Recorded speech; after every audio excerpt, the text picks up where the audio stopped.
We've all seen it played for laughs in old movies, cartoons, or TV.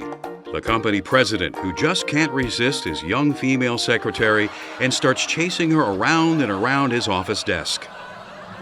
But sexual harassment isn't funny. It can be devastating, personally and professionally, and it's against the law. In this program, we will discuss various forms of sexual harassment, explain how to avoid sexually harassing someone without realizing it, and look at what you should do if you feel that you or a coworker is being sexually harassed.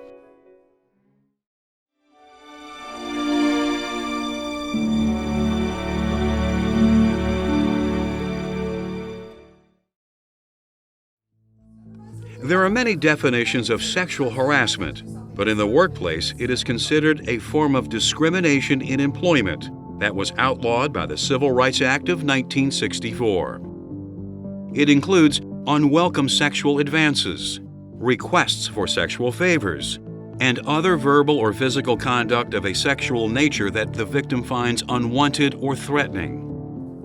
Blatant sexual acts such as sexual assaults, touching a coworker with sexual intent, or requiring them to engage in a sexual act in order to keep their job or advance their career clearly qualify as sexual harassment whenever they occur. Less blatant types of sexual behavior usually have to occur repeatedly to be regarded as harassment and can include talking about sex, making offensive remarks about a person's sexual orientation, gender identification, or gender expression, commenting on a coworker's physical appearance, looking at someone in an inappropriate way, displaying sexually suggestive pictures or objects, writing sexually explicit graffiti, and making obscene gestures. The effects of sexual harassment can be emotionally devastating. Even subtle abuse can tear down a victim's self-esteem over time. They may feel afraid that no one will believe or understand what's being done to them, powerless to do anything about it, and even somehow responsible for what is occurring. In fact, harassers often rely on their victims being afraid to object to the abuse or to report it to management. But ignoring these incidents or trying to laugh them off may actually encourage further harassment. So both the victim and any coworkers who witness sexual harassment have an obligation to speak up when someone's speech or behavior offends them. It's also important for both targets and witnesses of sexual harassment to report the behavior to management or your company's human resource department, no matter who the harasser is. Shutting down offensive behavior in the workplace is everyone's responsibility.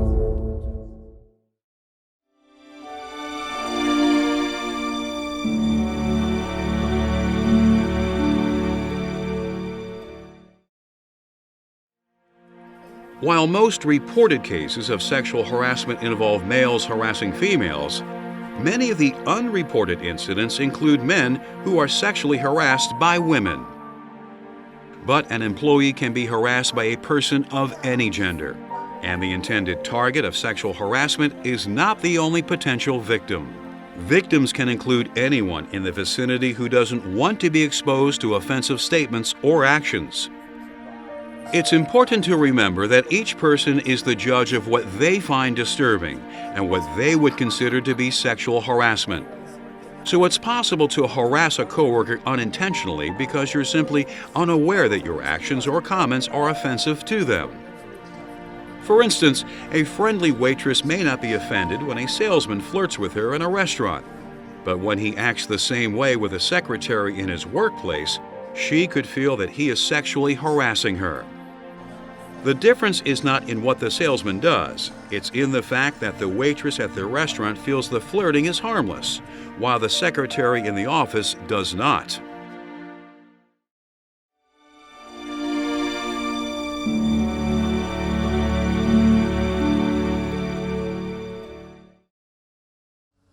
Employers know that sexual harassment is bad for people and bad for business. So most companies create a written sexual harassment policy to make it clear just what types of behavior, language, and dress are appropriate in their workplace. It's important for you to know your company's policy and follow it. You can usually find it in your employee handbook. One thing the policy may do is discourage or even forbid employees from dating or having romantic relationships with their coworkers. This helps ensure that people cannot be coerced into a relationship against their will, because it's not always easy to tell when this is happening. No one should ever have to endure unwanted sexual advances because they're afraid of losing their job, not getting pay raises, not being promoted, or face some type of disciplinary action. You can help prevent harassment in your workplace by not acting in ways that other people might feel are offensive. For instance, how you look at a coworker could create problems. Checking them out in a sexual way or staring at them because you think they look different definitely qualifies as sexual harassment. And while placing your hand on a coworker's shoulder to get their attention might seem innocent enough to you, they may not see it that way. So the best policy is to avoid any unnecessary physical contact with other employees. You should never bring racy or pornographic magazines or books to your job either. And don't put up any provocative posters or pictures in your work area. Because there is no truly private space in a workplace, what you say, write, or look at can often be heard or seen by your coworkers. Also remember that the conversations that you have, the websites that you visit, and the emails that you send are never truly confidential. Think about what you do and say ahead of time. That way you can avoid offending or harassing anyone, even inadvertently.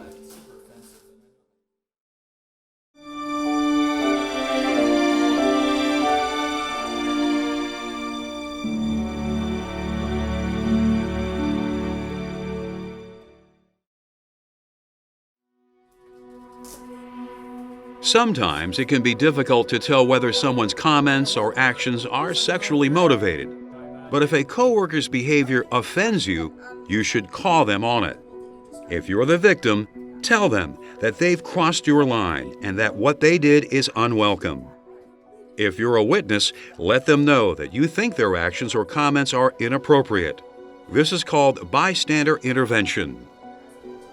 You shouldn't accuse a coworker of sexual harassment right off the bat unless you're sure that's what the person intended. Usually, when you let them know you don't like what they did, they'll change their behavior and no further action will be necessary. But it's still a good idea to create a written record of any incident just in case. Make a note of the date and time that it occurred, who was involved, and the names of anyone else who might have seen it. Describe what happened and what was said and done, and why it felt sexually harassing to you, or why you think it was harassing to your coworker. Because if you're not satisfied that the person's behavior was really innocent, or if another incident occurs, your next step should be to report what happened to management or your company's human resource department. And a written record will provide a factual foundation for your report.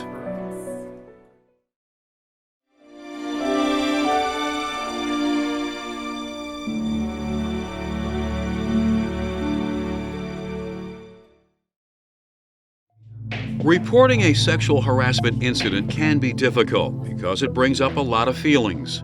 Embarrassment about the harassment itself, anxiety about what will happen if you come forward, concern that people might not believe you, and fear of how the harasser will react. Just remember, coming forward is not only the right thing to do, it's also your responsibility. Whether you are a victim or a witness to an incident of sexual harassment, your company needs you to report it so they can put a stop to this type of behavior. Bring along a copy of your written incident description when you meet with your supervisor or human resources. As they talk with you about what happened, answer their questions honestly and accurately. You may be asked to sign a written summary of your conversation. Read it carefully to confirm that everything is correct. Point out everything that you feel isn't accurate so it can be corrected before you sign. Your supervisor or HR representative will then talk to the person whose behavior you feel was sexually harassing. They will be informed of the allegations, questioned about their role in the incident, and advised that the offensive conduct must stop. The company will always try to keep the process confidential, but sometimes it will be necessary for them to interview other people who may have witnessed the events. How the situation is resolved will depend on the type of harassment, how often it occurred, and other factors. At the very least, the harasser will be warned to cease and desist or face disciplinary action.